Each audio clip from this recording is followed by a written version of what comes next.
നമ്മുടെയൊക്കെ ചില ഞെരുക്കങ്ങൾ കൊണ്ടാണ് നമ്മുടെ വീടുകൾ നിലനിൽക്കുന്നത്. അതേ നമ്മളൊക്കെ പ്രത്യേകിച്ച് വേദനിക്കുന്നവരെ ശ്രദ്ധിച്ചോണം. ഈ ഞെരുക്കം അനുഭവിക്കുന്നത് കൊണ്ടാണ് നിന്റെ വീട് ഈ പച്ച പിടിച്ച് നിൽക്കുന്നത്. ആരെങ്കിലും ഒക്കെ ചീഞ്ഞഴിഞ്ഞിട്ടാണ് ചിലതൊക്കെ വളർന്നു നിൽക്കുന്നത്. നിന്റെ വീട്ടിൽ നീ ഓർത്തുകൊള്ളണം, കരയാനും പ്രാർത്ഥിക്കാനും ആരൊക്കെ ഉള്ളത് കൊണ്ടാണ് ആ കുടുംബം ഇങ്ങനെ നിൽക്കുന്നത്.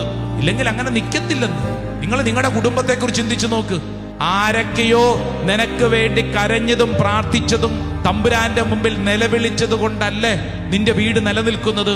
അങ്ങനെ ഈ ഞെരുങ്ങുന്നവർ ഓർത്തുകൊള്ളണം, ഈ ഞെരുക്കം വെറുതെ പോകത്തില്ല. ഇതൊരു സ്വർഗത്തോളം ഉയർത്തുന്ന ഒരു സ്ഥാനം നൽകുകയാണ്. നിന്റെ ഞെരുക്കത്തിനൊരു ഐഡന്റിറ്റി ഉണ്ടെന്ന് കൃത്യമായി വചനം നിന്നെ പഠിപ്പിക്കുകയാണ്. ഹല്ലേലൂയ. ഈ ആത്മീയ രഹസ്യം മനസ്സിലാക്കിയത് കൊണ്ടാണ് കൊറിന്തോസ്യർക്ക് എഴുതിയ 2-ാം ലേഖനം അതിന്റെ 12-ാം അധ്യായം 10-ാം തിരുവചനത്തിൽ പൗലോസ്ലീഹ ഒരു കാര്യം പറയുകയാണ്.